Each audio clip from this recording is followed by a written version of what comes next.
Well, thanks for staying with us on the program. Without further ado, we'll be joining our next guest virtually, who will be speaking on the Foundation for a Better Nigeria.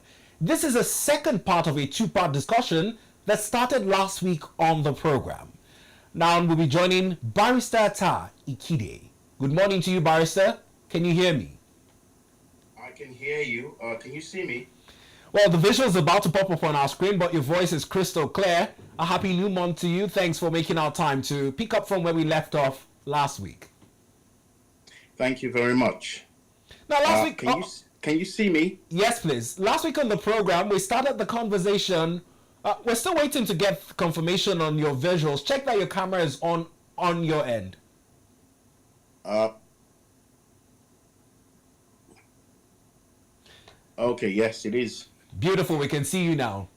Thank you. Now, last week on the program, we started this conversation about talking about the backgrounds of our foundation as a nation in terms of what the founding fathers had in mind when they amalgamated Nigeria and the fact that we were brought from the divide and rule mentality. Now, you talked about the need for patriotism in our approach to a better Nigeria. For those who missed that part of the conversation, we'll just take a quick recap from you in 2 minutes or less and then proceed into today's conversation. Okay. Thank you very much, Beto Brand. That's the name. Yes, please. Thank you, Beto. Yes. The last time we spoke on this topic, I said that for us to understand the purpose of Nigeria, and the purpose of Nigeria can only be discovered when her people are patriotic, when we take ownership of Nigeria.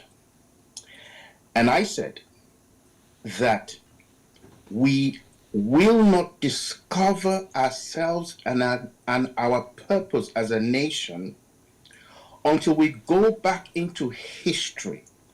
There must be a journey of self-discovery. And one of the things that have troubled me, Beto, is the fact that in my generation, when I was in secondary school, we were a people that loved to listen and to read about the history of Nigeria. Unfortunately, in the last 20 years or so, I've discovered that love for our history has dissipated. And I believe that this is one of the fundamental reasons that Nigeria has progress has been very difficult for us. Development has been very hard for us because we do not know who we are. Now, And Barrister if you don't Ata, know do you who think you this are, is also partly to be faulted on the school curriculum? Because it almost seems as a deliberate act, history has been taken out of the curriculum in most high schools in Nigeria. exactly.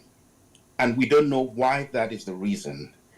And Beto, if we do not, and I can't emphasize this enough, if we do not know, understand, appreciate, and embrace the history of Nigeria, we cannot make progress. Now, I like the way you started today's conversation. You talked about the foundation of nation building. Now, what's a foundation? Now, the building that you're sitting in right now has a foundation. But this is what is interesting about foundations. You don't see foundations.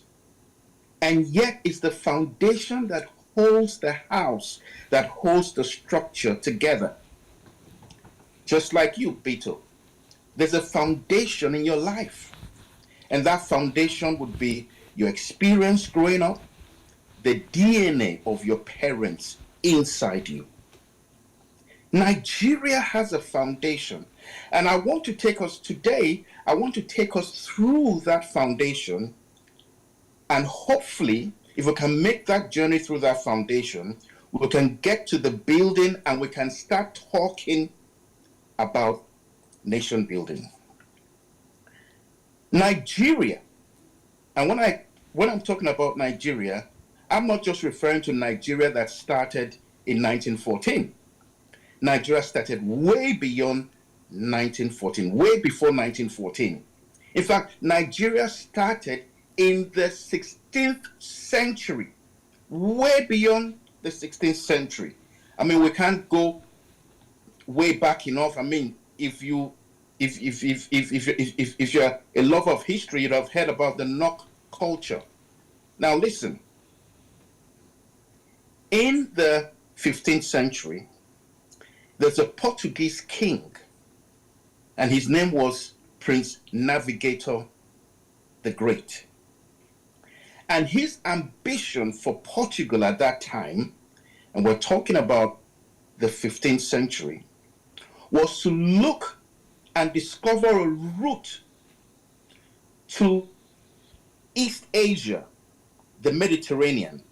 Because at that time, spice was like gold in the world. But the territory between Portugal through Europe to East Asia into India was controlled by Muslims, and the Portuguese were Christians.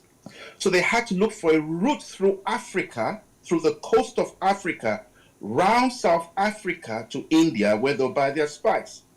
Now, this is where the journey gets interesting. Now, in 1476, okay, the Portuguese landed in Benin. And an agent also, his name was Alfonso, all right, now made contact with Benin. And it was through that contact that they discovered that the Benin people had a spice, a hot pepper called Guinea pepper. Well, in history, it's called Benin pepper, okay? The botanical name is Piper guginis. Now, they discovered that this pepper, this spice, was actually hotter and had more flavor than the spice they were actually looking for in India. So the Portuguese began to trade with the Benin people, all right? Now, from trading through spice, they now became interested in Benin slaves, all right? In fact, I think it was in 1586, the Portuguese now established a trading port in a place called Ogotun. Ogotun is still there in Edo State. I think it will be Delta State up till today. All right. Now, they started trading in slaves. There was a king, Oba Esige, who said that if we keep trading in slaves, we would run out of men in the kingdom. So the trading of slaves was banned in the Benin kingdom, but that ban was lifted by King Akenzwa. Now, why is this interesting? Because it was through the trading of Benin slaves that the Europeans now became interested in West African slaves. And at that time, the coast of Nigeria was called the Spice Coast. Now, in 1517, all right, a Catholic priest, his name was Bartholomew de Casa, now told the Spanish explorers in the Americas, who at that time were cultivating sugar, because at that time, sugar was also gold. It was precious. Now, he now said, we can't use the indigenous Indians to plow and to harvest our plantations. They're not strong enough. But I can tell you people that are strong and who are resilient, they are in West Africa. And so in 1518, now these dates are very important because people can fact check this. In 1518, a ship left the coast of West Africa with 50 slaves to the New World in the West Indies. Now, this is when slave trade began. And please remember, all this was happening along the West African coast, the Nigerian coast, the Bight of Benin. Now, slave trade took 400 years between the 16th century and early 20th century. And it is reckoned that 18 million slaves were transported. Out of every 10 slaves, now listen, out of every 10 slaves that were transported from the West African coast, 9 out of 10 slaves came from Badagry, Benin, and the Calabar port. Why am I saying this? Nigeria has borne the burden of this world, from the spice trade in the 16th century to the slave trade that started also in the 16th century in 1518. Without Nigeria, without the efforts, without the sweat, without the suffering of our ancestors, we would not have the world as it is today. Every time the world has had a challenge, they have always come to the West African coast, from the spice trade to the slave trade. Now, but listen, in 1802, when slave trade was abolished, okay, they came back to us. They came back to Badagry. They came back to the Benin coast. They came back to the Calabar port. Why? Because the Industrial Revolution had started in 1706 in Europe, in the West. And they needed something other than slaves. And they discovered that we had oil, palm oil. Now, it's so important we understand this history, because when you see the West African coast, especially where Nigeria is bent like that, it's because we have borne the burden of this world. Every time the world has needed something in the past 600-700 years, they have come to us. From the spice trade, I'll repeat, to the slave trade, and now to the oil that oiled and moved the machines of the Industrial Revolution. It came from West Africa. It came from Nigeria. It came from Badagry. It came from Calabar port. Now, this is a part of the history of Nigeria that we do not know and we are not aware of. Now, guess what happened? During the slave trade, the white man gave us guns and alcohol to kill ourselves, to plunder our neighbors, in order for us to capture and kidnap slaves and supply the West. And that was when Nigeria became divided. Our division did not start now. Our division started during the slave era. And that is why, even now as an Ibibio man, so many Ibibios don't trust the ethics. Why? Because it was the ethics who were the middlemen that sold us to slavery. Coast. And I'm talking about something that happened over 200 years ago, and it's still affecting us today.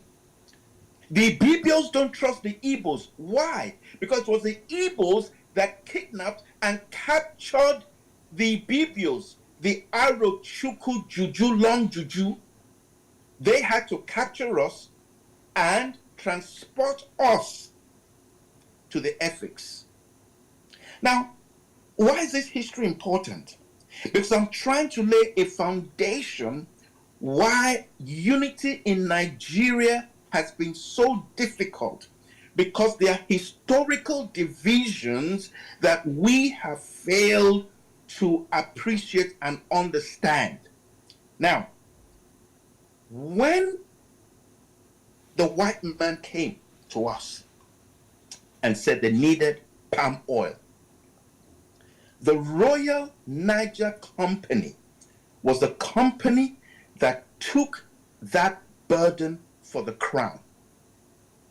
The Royal Niger Company now had almost 30 trading posts from Brass in the Niger Delta to Lokoja and Bida up in Benue, where you come from.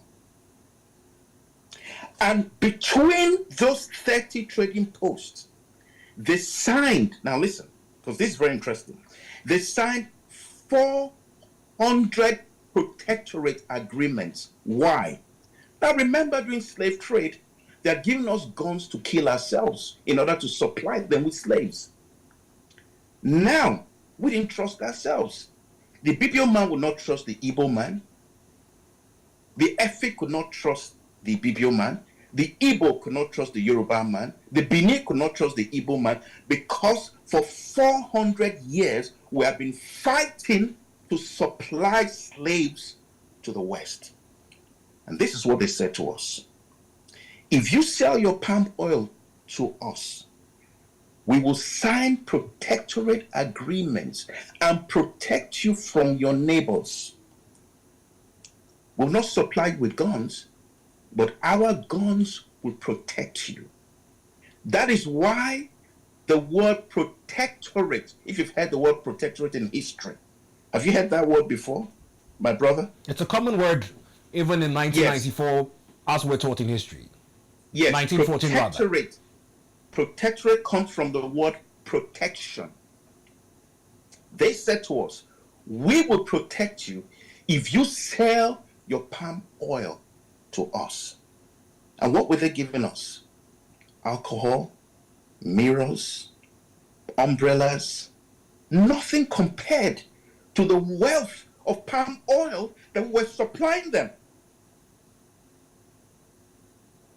And now, during this period, we began to go to school.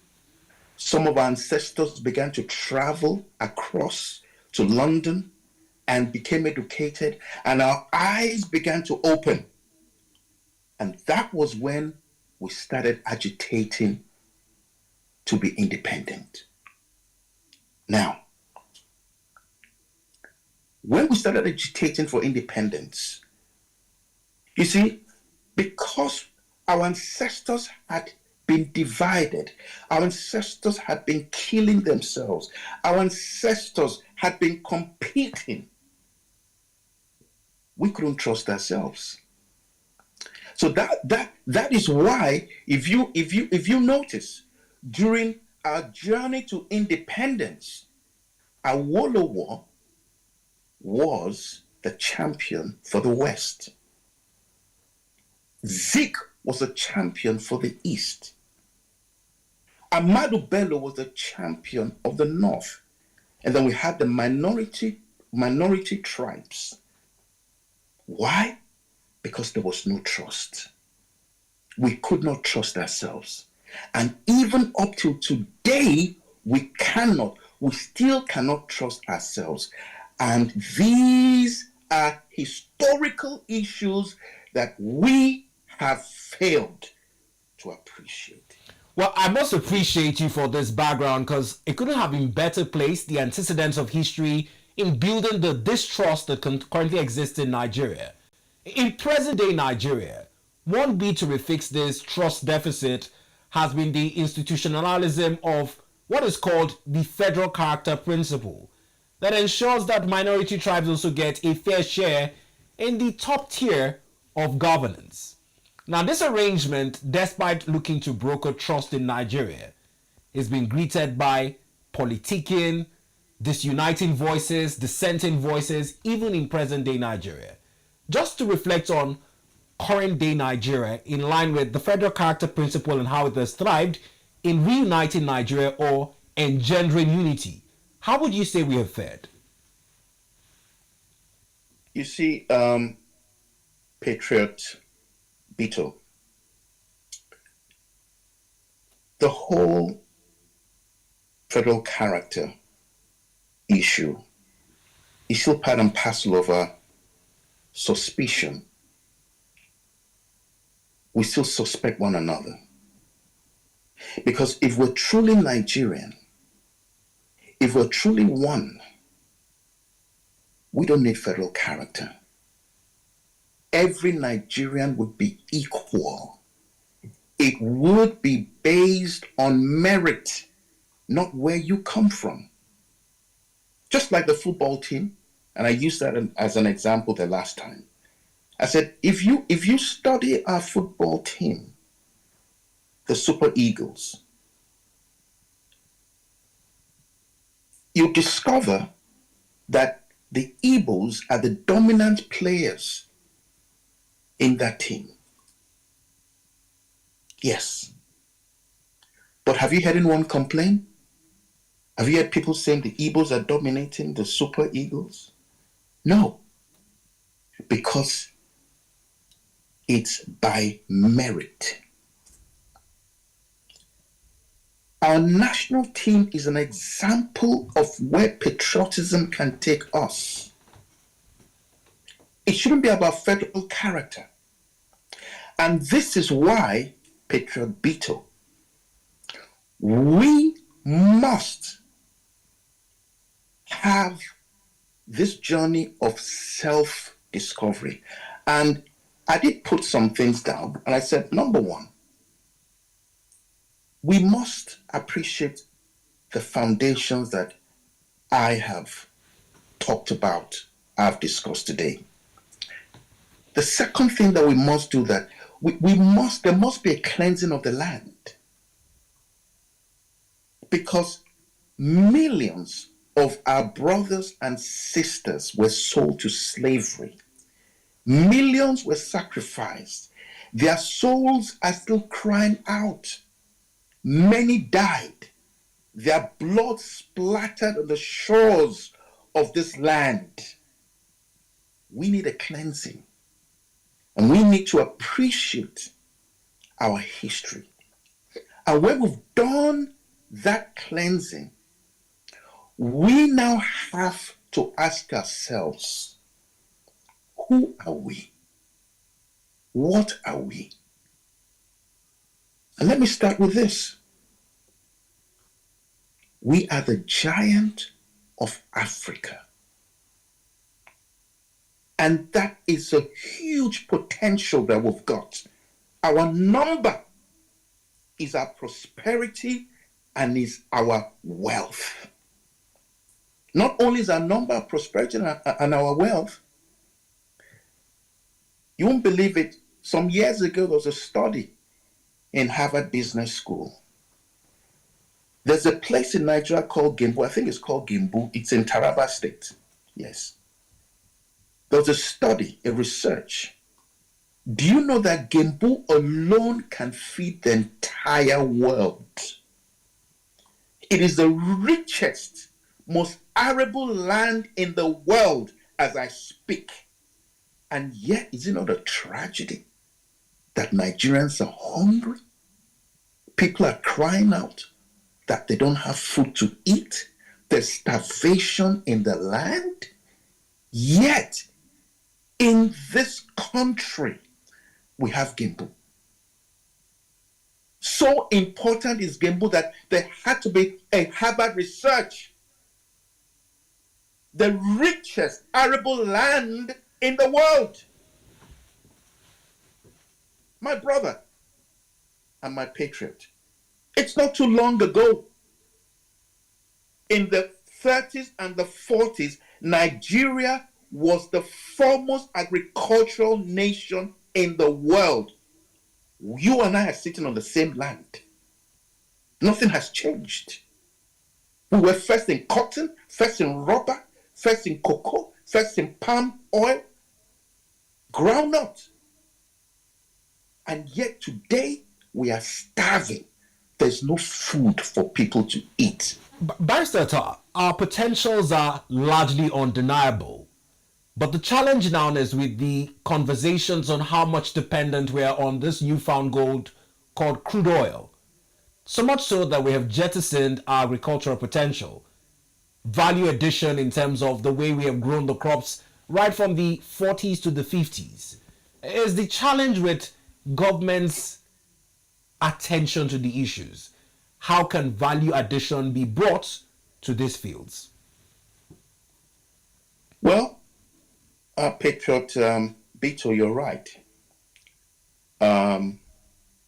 Past governments, because we cannot blame this government is only standing on the foundations that previous governments have built.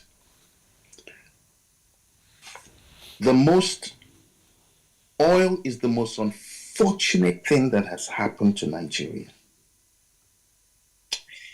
You see, if oil had been discovered in the 30s and the 40s, our flag would not be green, white, green. Our flag would have been black, red, black. Black representing oil, red representing the blood and the sufferings of people that have tried to extract this oil. The thousands of deaths in the Niger Delta and the kidnappings because of oil. Oil has robbed Nigeria of its potential, of its power and its strength. And we still do not realize this. As we are sitting in Nigeria, 80% of what you see in Nigeria is financed through oil. And this oil is not going to last. And so we need to go back to agriculture. But we cannot go back to agriculture until we have this self-discovery. Without self-discovery, without us realizing who we are, without us going back into our history, without us discovering how we have borne the world.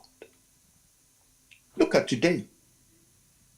The coast that was called the Spice Coast, the coast that was called the Slave Coast, the coast that was called the Oil River Coast is today called the Gas and Crude Oil Coast. Do you see? All throughout our journey from the 15th century, Nigeria has always had a name. Our coast has always supplied the world with something that is needed. And the question is, what have we had in return? What has been our profit? This is why patriotism is so important. And that's why I love the national anthem. Our national anthem says, Nigeria, we hail thee. That first line is so powerful. We must look at Nigeria and praise Nigeria. We must look at Nigeria and lift up Nigeria. That is what the word hail means. Don't tear down Nigeria. Don't talk down on Nigeria. Don't pull down Nigeria. Barrister, today as I speak, whilst these are the tenets and values to instill patriotism, currently the youth demographic of Nigeria, which is the largest of our population, are on social media with a hashtag 30 days challenge to rant about their frustrations. Yes. How do we keep with this mantra of healing the country when the smallest unit, the family, it may seem as though families have these young persons who have chosen this route of expressing their grievances? How do we engender this patriotism from the smallest unit? Patriot Beetle, those young people that are ranting for 30 days, I don't blame them. You know why? Because they don't know our history. They don't know who they are.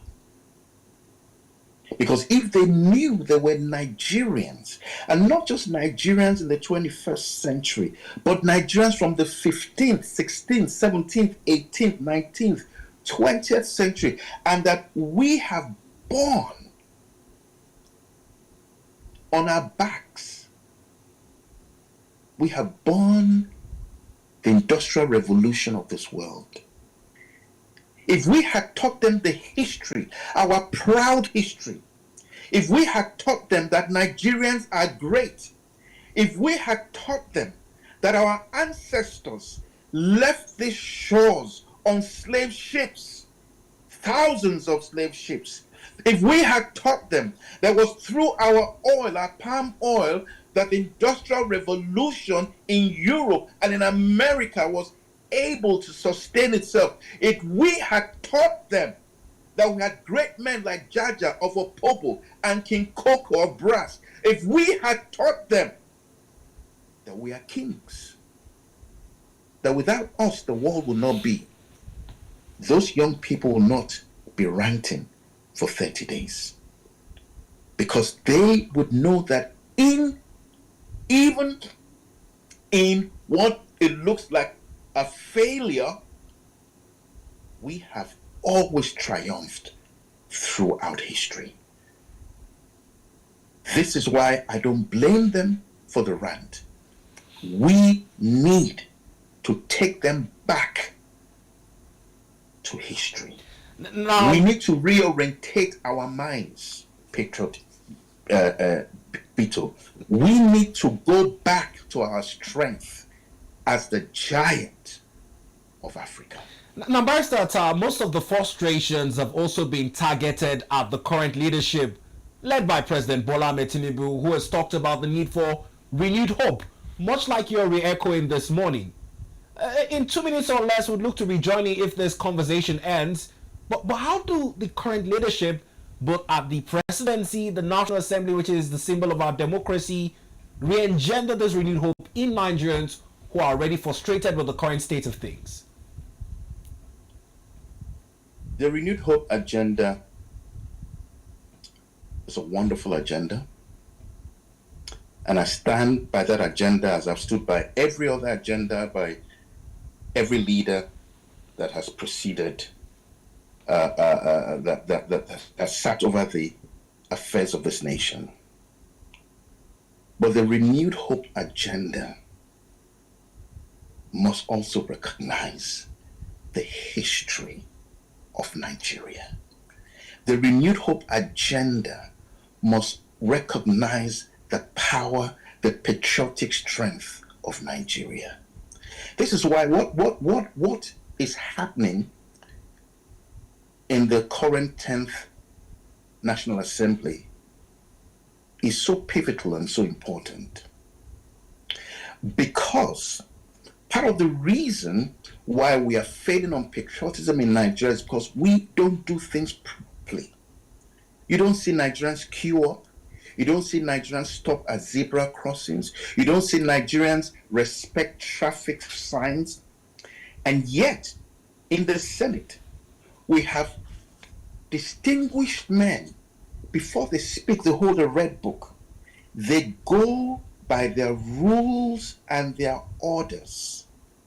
And it's almost as if every time a senator stands up to speak, he's introducing himself again for the first time.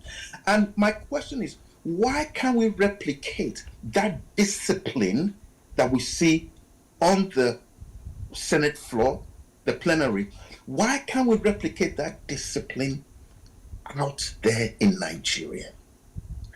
We cannot become patriots, true patriots, if we do not do things properly.